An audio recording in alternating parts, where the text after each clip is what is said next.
Pour cet exercice, on nous demande en premier lieu de tracer un triangle ABC, quelconque. Alors je vais tracer un triangle ABC, quelconque. Voilà, celui-là il est un peu isocèle, donc je vais plutôt le mettre comme ça. A, B, C. Ensuite, on nous demande de placer un point D appartenant à la demi-droite AB, mais pas au segment AB. Bon, alors la demi-droite AB, je vois que le crochet est en A, que la parenthèse est en B. Donc, d'origine A, passe par B, et elle se prolonge. C'est ça la demi-droite AB. Donc, le point D, il est là-dessus. Mais il n'appartient pas au segment AB. Entre deux crochets, c'est le segment. Donc, il n'est pas là-dedans, le point D. Il est, par exemple, ici. D. Ensuite, tracer une droite parallèle à BC, passant par D. Et cette droite, parallèle à BC, passant par D, déjà on la trace, puis après on verra ce qu'on en fait. Alors, pour tracer une droite parallèle, on peut le faire à vue d'œil, ou alors, parce que quand même à vue d'œil c'est pas très précis, ou alors on met l'équerre là-dessus, on place une règle,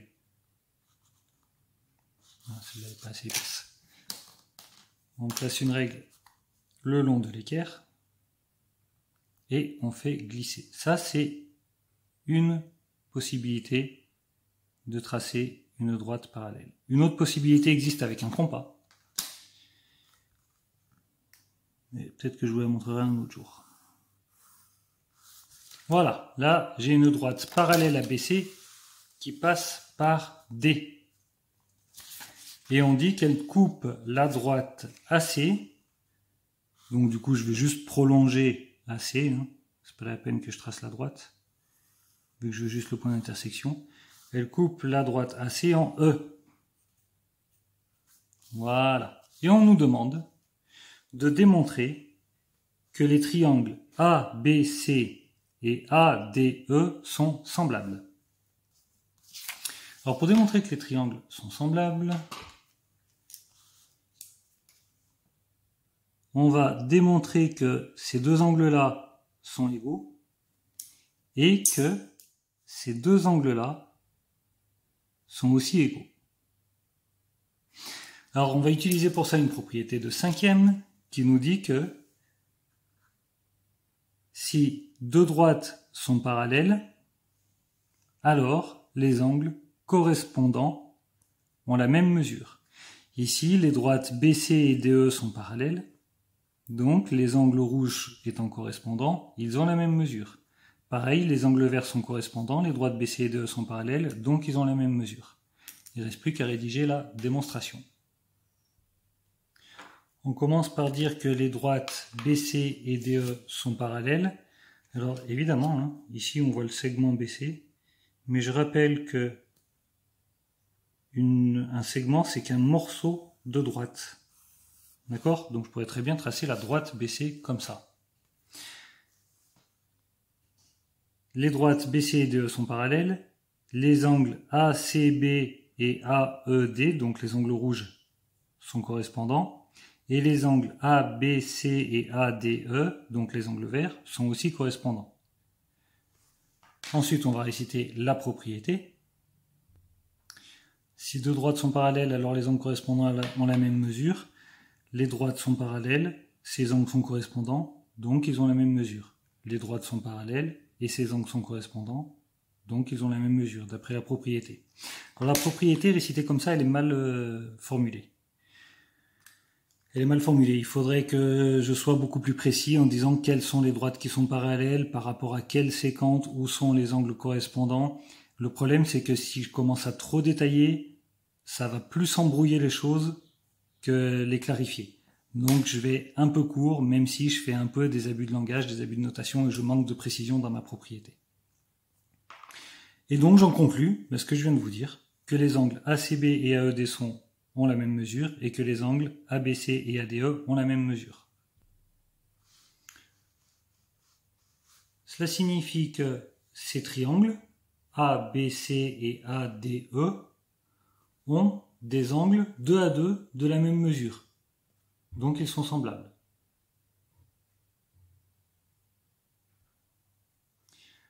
J'ai rajouté le terme 2 à 2, c'est pour éviter de dire des triangles ont la même mesure, ont les mêmes mesures d'angle. Parce que si je dis que les triangles ont des angles de même mesure, on peut supposer que c'est les trois angles du triangle ont la même mesure, ce qui n'est pas le cas. Donc le 2 à 2, ça évite cette confusion. Maintenant, on nous demandait aussi de trouver trois façons de calculer le coefficient d'agrandissement et trois façons de calculer le coefficient de réduction. Alors, comment on peut calculer le coefficient d'agrandissement? Le coefficient d'agrandissement, je prends deux longueurs qui se correspondent, puisqu'ils sont semblables. Ça veut dire qu'il y en a un qui a un agrandissement que de l'autre. Alors là, ça saute aux yeux. ADE, c'est un agrandissement de ABC. Avec la longueur AE qui a un agrandissement de la longueur AC, la longueur AD qui a un agrandissement de la longueur AB, et enfin la longueur DE qui a un agrandissement de la longueur BC. Du coup, si je veux calculer le coefficient d'agrandissement, il faut que je divise la grande longueur par la petite qui lui correspond. Comme ça, j'aurai un coefficient qui sera plus grand que 1, et ce sera un coefficient d'agrandissement, AC divisé par AE. Mais le même coefficient, je peux le calculer en divisant AD par AB, puisque toutes les longueurs sont multipliées par le même nombre, le coefficient d'agrandissement. Du coup, si je fais AB divisé par AD, j'obtiens le même résultat que AE divisé par AC. Et j'obtiens encore le même résultat que si je calcule DE divisé par BC. Donc voilà les trois façons de calculer le coefficient d'agrandissement. Ça, c'est pour le coefficient d'agrandissement. Et pour le coefficient de réduction, c'est exactement la même chose, sauf qu'au lieu de diviser le grand côté par le petit qui lui correspond, on va diviser le petit par le grand qui lui correspond. C'est-à-dire, on va diviser AC par AE. AC divisé par AE. Ou alors, on va diviser AB par AD, ce qui va me donner le même résultat. AB divisé par AD. Ou encore, BC divisé par DE. Ça, c'est trois façons différentes de trouver le coefficient de réduction. Au passage, vous remarquerez que les fractions sont inverses l'une de l'autre. D'accord? Donc le coefficient d'agrandissement, je l'inverse, j'obtiens le coefficient de réduction. Le coefficient de réduction, je l'inverse, j'obtiens le coefficient d'agrandissement. Pour faire simple, je finis sur cet exemple-là. Si j'ai un coefficient de réduction qui est de 3/7, ça c'est, je vais multiplier les longueurs du grand par 3/7 pour obtenir les longueurs du petit. Et bien, si j'ai les longueurs du petit, il suffit que je multiplie par 7/3 pour obtenir les longueurs du grand. L'inverse.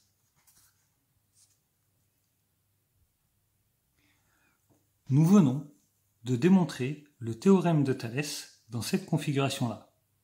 Le théorème de Thalès nous dit, je prends un triangle ADE, je trace une droite parallèle à DE qui coupe le triangle, comme ici en B et en C.